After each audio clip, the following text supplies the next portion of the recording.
The Dancing Partner by Jerome K. Jerome. Read by Jonathan Firth. This story comes from Firth, a small town in the Black Forest. There lived there a very wonderful old fellow named Nicholaus Geibel. His business was the making of mechanical toys. One day, he made a man who did too much, and it came about in this way. Young Dr. Follen had a baby, and the baby had a birthday. Mrs. Dr. Follen gave a ball in honour of the event. Old Geibel and his daughter Olga were among the guests.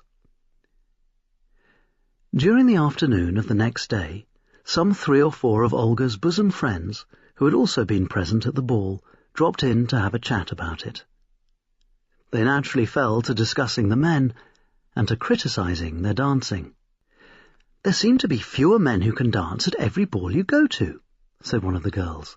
"Yes, and don't the ones who can give themselves airs," said another. "They make quite a favour of asking you." "And how stupidly they talk," added a third. "They always say exactly the same things. How charming you're looking tonight. Do you often go to Vienna? Oh, you should, it's delightful. What a charming dress you have on. What a warm day it has been. Do you like Wagner? I do wish they'd think of something new." "Oh, I never mind how they talk," said a fourth. "If a man dances well, he may be a fool for all I care." "He generally is," slipped in a thin girl, rather spitefully. "I go to a ball to dance," continued the previous speaker, not noticing the interruption. "All I ask is that he shall hold me firmly, take me round steadily, and not get tired before I do." "A clockwork figure would be the thing for you," said the girl who had interrupted. "Bravo!" cried one of the others, clapping her hands. "What a capital idea! Why, a clockwork dancer, or better still, one that would go by electricity and never run down." The girls took up the idea with enthusiasm. "Oh, what a lovely partner he would make," said one. "He would never kick you, or tread on your toes, or tear your dress," said another, "or get out of step, or get giddy and lean on you.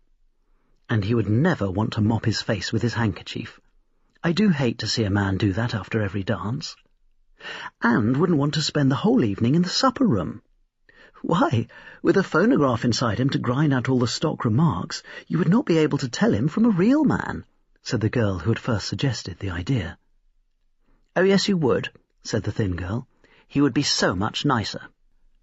A month later, another ball took place in Firth.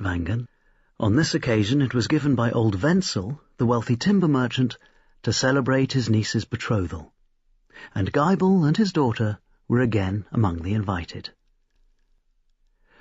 When the hour arrived to set out, Olga sought her father. Not finding him in the house, she tapped at the door of his workshop.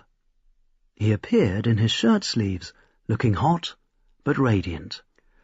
"Don't wait for me," he said. "You go on, I'll follow you. I've got something to finish." As she turned to obey, he called after her, "Tell them I'm going to bring a young man with me. Such a nice young man, and an excellent dancer. All the girls will like him." Then he laughed and closed the door. Her father generally kept his doings secret from everybody, but she had a pretty shrewd suspicion of what he had been planning, and so, to a certain extent, was able to prepare the guests for what was coming. Herr Geibel and his friend entered, greeted with shouts of laughter and applause, and advanced to the centre of the room.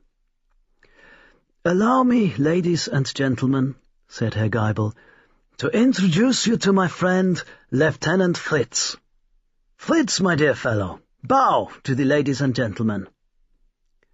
Geibel placed his hand encouragingly on Fritz's shoulder, and the lieutenant bowed low, accompanying the action with a harsh clicking noise in his throat, unpleasantly suggestive of a death rattle. But that was only a detail. "Come, which of you ladies may I introduce him to as a partner? He keeps perfect time. He never gets tired. He won't kick you or tread on your dress. He will hold you as firmly as you like and go as quickly or slowly as you please.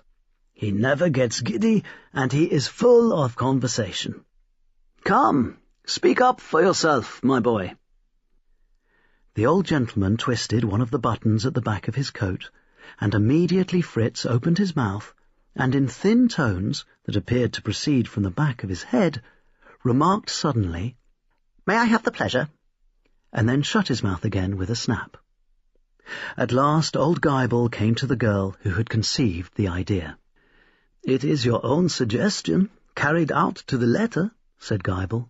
"An electric dancer. You owe it to the gentleman to give him a trial."